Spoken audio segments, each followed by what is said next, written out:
Hey guys, welcome back to Travel Check-ins with Saidah and Germaine.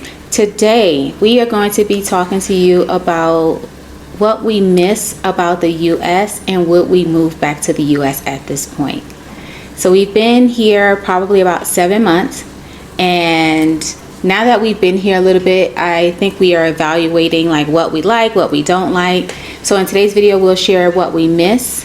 We'll talk about how Kenya has kind of changed our perspectives on life, and we'll talk about the biggest challenges we face living abroad. Okay.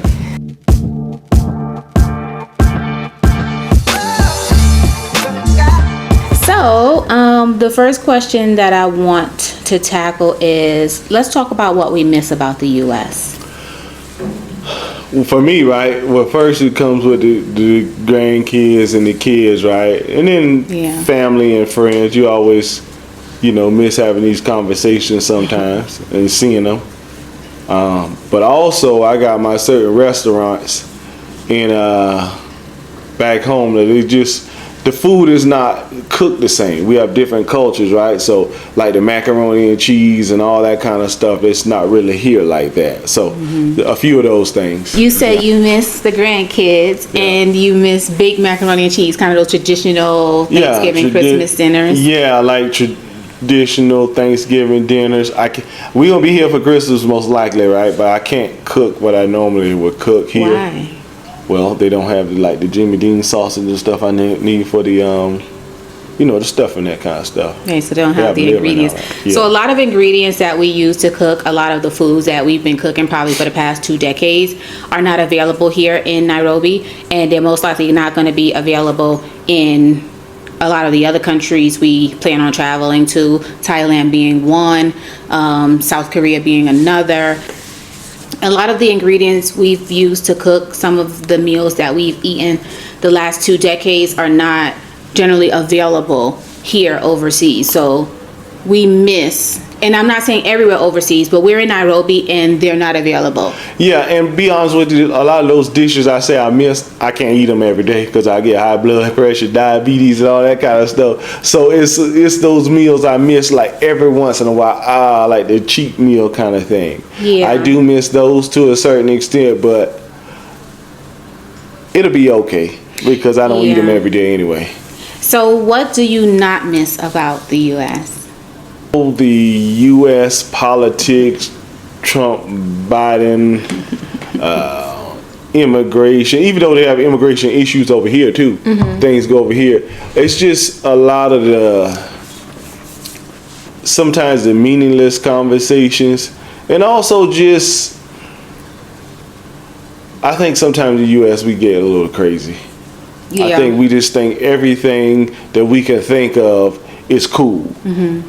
So I don't want to get too far in it, but sometimes we can go crazy. I think people know what I mean by U.S. can get all these crazy things happening and doing.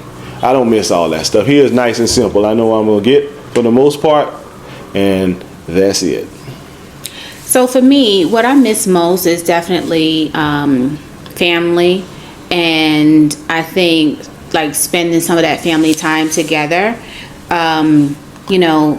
The kids and the grandkids coming over, that's probably one of the biggest things I miss. And then I also miss our home.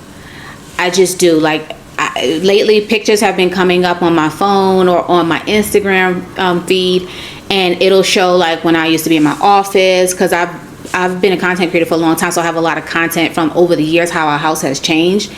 And then when I see it, it feels almost like nostalgia. So I do miss our home a little bit because of the memories we've created there, and then also the memories I thought we would be creating there at this stage of life.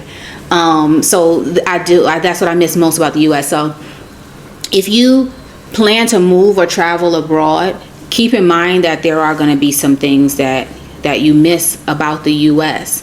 Yeah, like funerals and things like that. Now, I don't miss funerals, but I'm saying you might miss a few. Right. Unless you have unlimited funds or unlimited points or whatever miles. You can just go home anytime you feel like it. Right. But otherwise, you might have an auntie or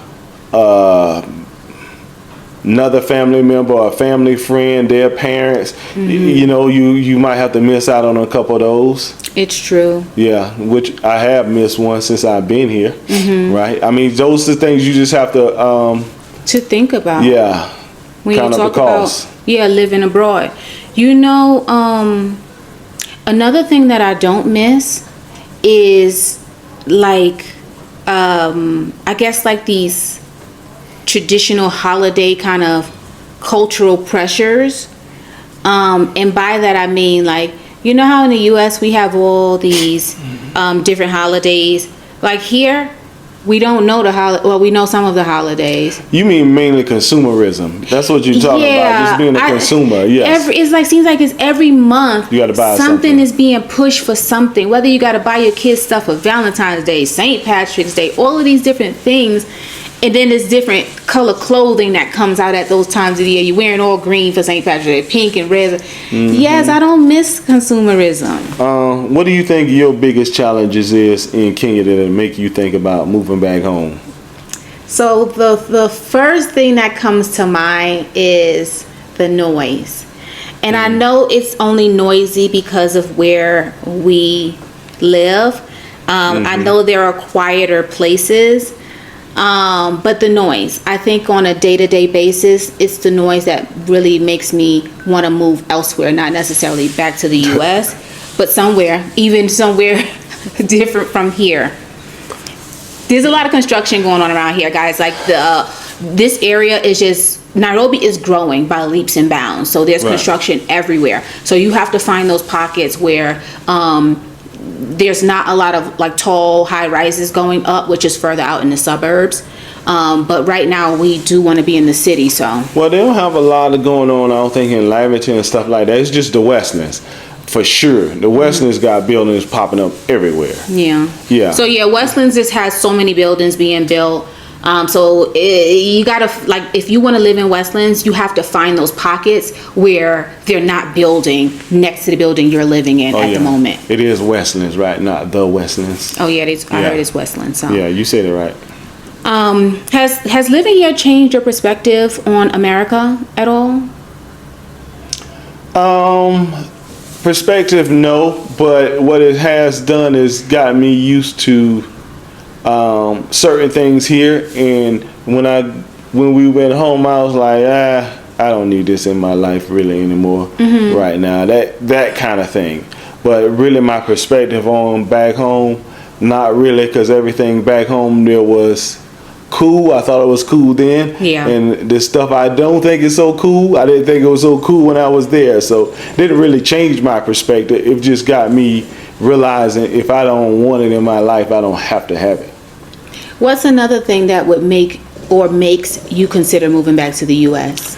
Well, for me, the main thing is like, it would be like, you know, you got the politics stuff going on right now. They say we all got to get out of here, or if you stay here, you can't go back. You know, I don't think that'll ever happen. Then you got to go back, because I'm going to see my kids and grandkids. I'm not going to do without that. But other than something just crazy and drastic going on, I don't see anything going on besides something political or something with the economy.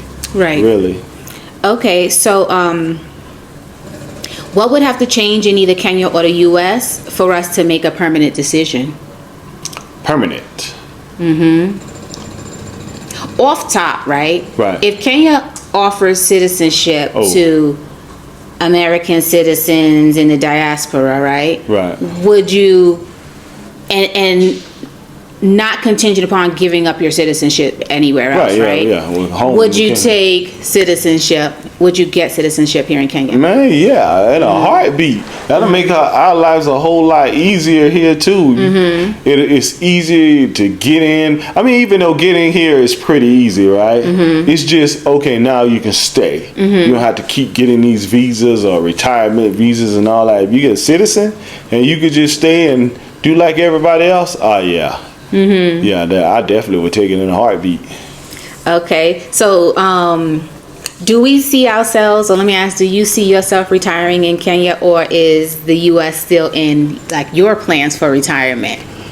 my planned retirement would probably be here, right? Mm-hmm. But I will say, if Lord let me get to a ripe old age where I need some like care, I think we probably should be back around our family. Say if we live to be 95 years old, and we need to, somebody to look after us. I think I'll feel more comfortable around like the kids or the grandkids, maybe great grandkids at that point, right? Mm-hmm. Because then you're talking about going on to the upper room. Mm-hmm. So yeah, I probably would go back home for that, but for the foreseeable future, I think it'll be here as long as I got my health and strength. Yeah. About you? For me, I mean, I don't know. Because I'm still exploring Kenya. Mm-hmm. And there are things I like about being here in Nairobi, and there are things that I don't like about being here in Nairobi. There's no utopia, right? So anywhere. So I'm taking in the good and I'm taking in the bad, and I'm seeing, okay, I know that as we get older, we are now entering a portion of our life that we've never lived before.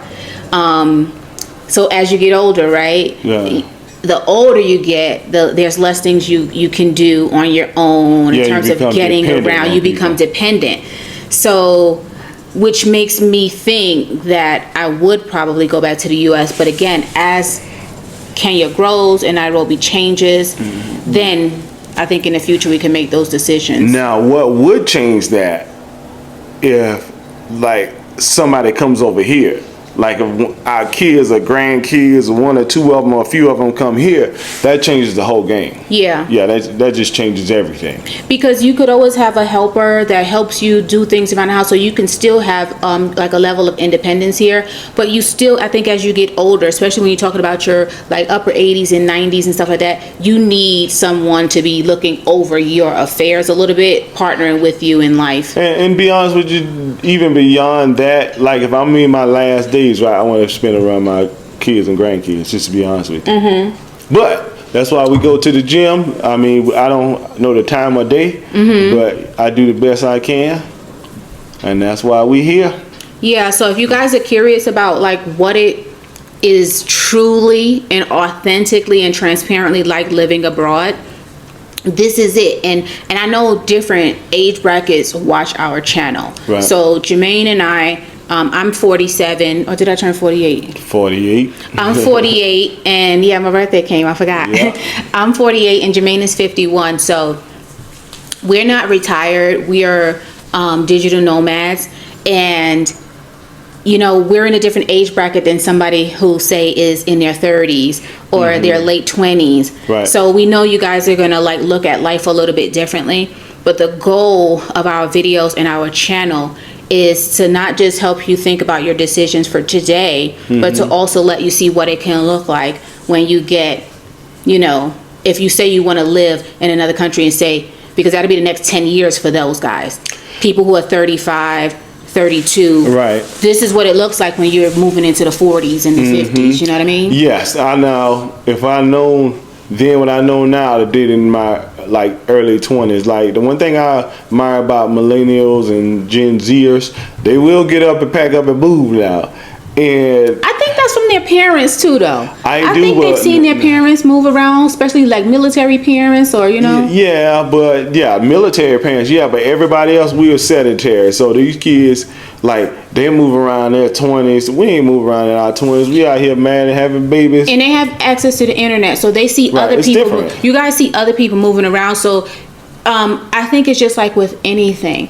I think the internet gives us access to so much now, whether it's investing or real estate or whatever, or traveling. We can see that stuff now, even if we don't have anybody in our immediate circle. Well, that's true, but even with that, right, it takes a level of conquering fear to do it. Still, you still going to unknown places, whether you see it on TV or on your laptop or not. But do they have the same travel fears that we had? I mean, not we, but I'm just saying as our generation had.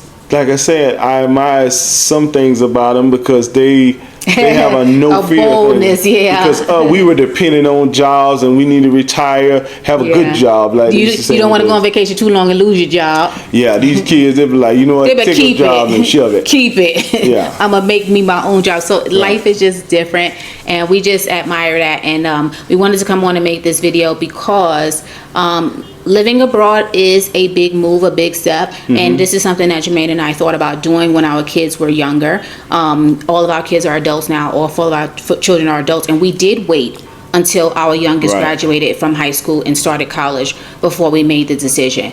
But one thing I'm seeing a lot of younger parents, they're getting up, you guys are getting up and going with your kids. And even now, like when I look back, I say, you know, there are a lot of great schools internationally kids can go to. They are, but you're gonna have some challenges, just to be honest with you, because you're in a new place. But hey, if you feel like you need to get up and go, make the plans to get up and go. Yeah, and so I guess to answer the big question of this video, would we move back to the U.S.?